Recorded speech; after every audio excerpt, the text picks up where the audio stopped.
بسم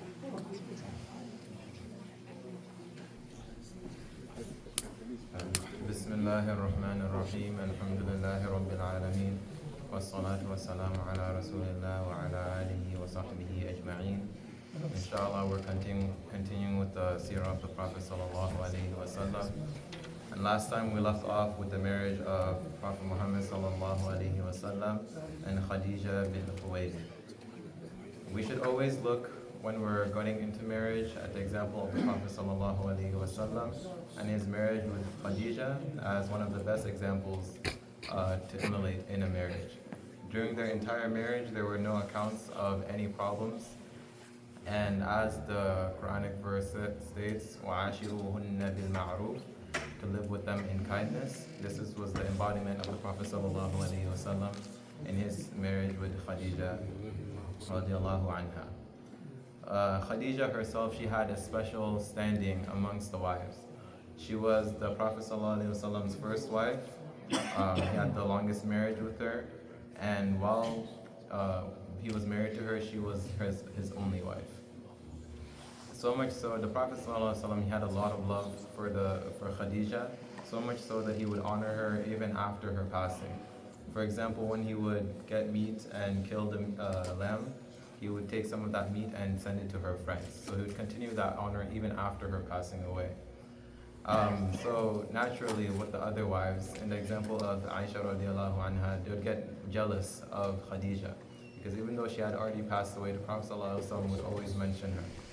So there was a time where Aisha, she became jealous, and she told the Prophet, why do you keep talking about this old woman when you have someone better? So she's implying that it's herself. She's the improvement, she says. At this, the Prophet ﷺ, his face changed. He became like angry, visibly angry on his face, and he said, Wallahi, Allah did not replace her with anyone better. She believed me when no one else did. She believed in my truthfulness when everyone else basically was called him a liar. And she supported me with her wealth, and Allah gave me all of my children through her. So he listed like all the things that made Khadija like one of the best, one of his favorite wives amongst all of his wives. So continuing, the Prophet ﷺ, he had 6 total children with Khadija. He had 2 sons and 4 daughters. The first one was Qasim, and as the kids learn here at the weekend school, the hadith where the Prophet ﷺ, he says that you can take his name, you can name your children his name, but do not take his kunya. So do not call yourself like Abu al-Qasim. The next one was Abdullah, who had 2 nicknames of Tayyib and Tahir. Then the 4 daughters were Ruqayya, Zainab, Kulthum, and Fatima.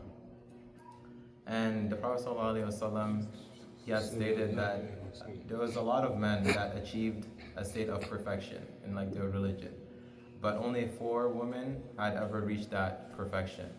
And amongst them were Asiya, the wife of Fir'aun, Maryam bint Imran, Khadija bint Khuwaylid, and his daughter Fatima bint Muhammad sallallahu alaihi wasallam.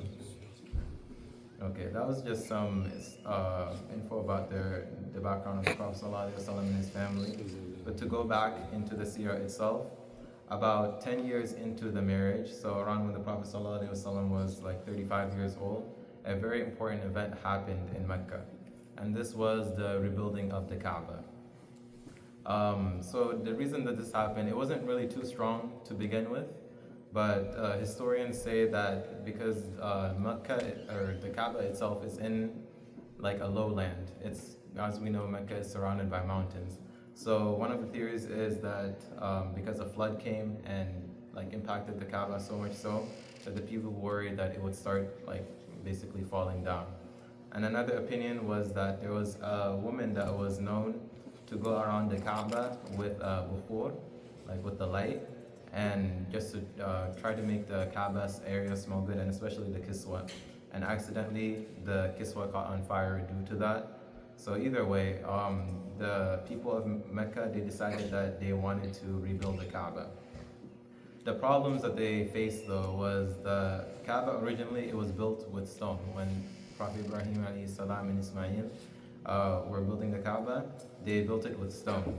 And the Arabs in that time, they were only used to using mud and like mud bricks basically for all their construction, their houses. So they didn't really know how to do construction with stone. And the second problem that they had was they needed to raise like capital. They didn't have the funds to be able to go and get the supplies and be able to rebuild the Kaaba. And the last thing was they also wanted to have a ceiling to the Kaaba before it was just the walls that were surrounding. They wanted to have an actual ceiling made out of wood. But again, they didn't have any experience with wood, just with the stone, the mud bricks that they had. So these were the three problems that they faced. And three signs came that kind of affirmed that rebuilding the Kaaba was a thing that was good for them. Because around the same time, there was a ship that came and had docked at the port in Jeddah. And so when that ship came, it was a broken down ship, and it wasn't gonna be serviceable anymore. So they're like, okay, we have the wood that we need from the ship. That was one of the signs. The second was that, as we know before, the slave trade was a thing that was very prevalent during that time. So there were some slave traders that were coming to Mecca, and one of them, they had a slave from Rome whose occupation was in construction, and he specialized in stones, like being able to build with stones. So that was their second sign. And then for the issue with the money, what they decided to do is to go and accept donation from people in Mecca so that they could get the funds to be able to rebuild the Kaaba. But they wanted to make sure, because this is like something of sanctity and they wanted to make sure it was pure, they would only accept pure money, halal money, or I guess their version of halal money at the time. So this meant that they wouldn't take any money from prostitution, which was a big business in Mecca during that time. And also they wouldn't take any money that was touched by interest, which, as we know, we've talked about the Arabs and during that time and the Jahiliyyah there went through, but despite all of that, even them, they knew that interest was a thing that was like, that tainted your money, and it was something to stay away from.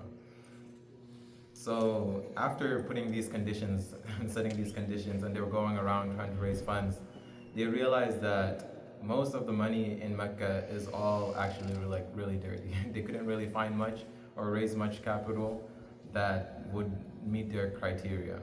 So now they had two options: either take from everyone else and just take that dirty money, or they can just use the money that they were able to raise, and just what they would have to do is they couldn't rebuild the Kaaba back to its original size. They would have to make it smaller than it was before. So this is what they ended up doing. So before actually starting the construction, they need to tear down the remains, the parts that are still on the Kaaba. So everyone who's starting this project, they're hesitant in the beginning because they all remember the same year that the Prophet ﷺ was born. The people who are there, they were alive during that time, and they remember when Abraha came with his army to try to destroy the Kaaba, and they saw that the effects that it had on his army and Abraha himself. So they were afraid of the punishment from Allah. But one of the men of that time, his name was Al-Walid ibn Mughira, who was the father of Khalid ibn Walid. He came in front of the people and he tried to convince them that our intention and the intention of Abraha are not the same. So we will not receive the same punishment or the same result as Abraha. And he was trying to convince them, like, we need to take this down, someone needs to start. So once he's giving the speech, they tell him, okay, if you want it so badly, then you do it. You be the first one to go and take an axe to the Kaaba itself. So Al-Walid, he takes the axe and starts picking at the Kaaba, and nothing happens. So it seems good. And he's like, okay, I'm starting to work. He did it for some time. He goes back to the people and he says, now you guys can come and help me finish this. And they're like, no, we're gonna wait until tomorrow to see if there's gonna be any effect on you. So they wait until the next day. He comes back, and this time he brings his sons with him, and they start working on the Kaaba, like tearing down the remains, and nothing happens. So at this point, they're kind of convinced, yeah, we think everything is good. So they all come and they start pitching in and helping to tear down the Kaaba before they can start the rebuilding itself.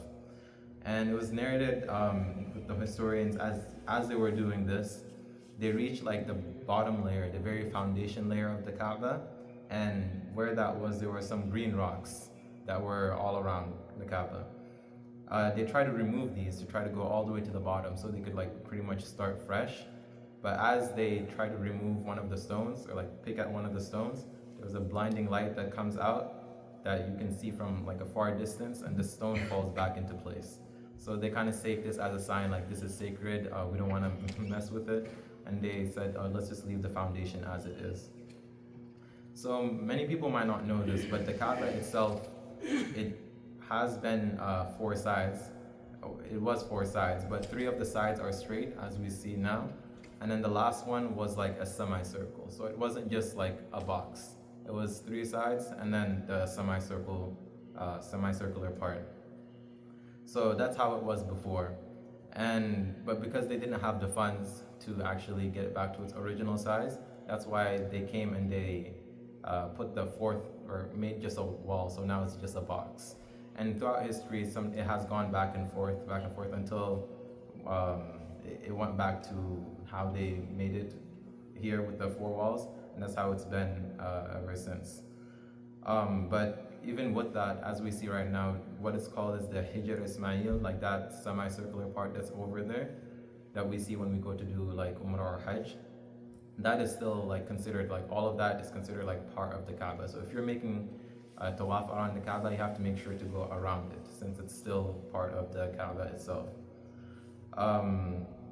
So yeah, they had that change to the Kaaba, and also the Kaaba itself, it used to have 2 doors. You'd go through one side and come out like the other side, so it's just like straight through.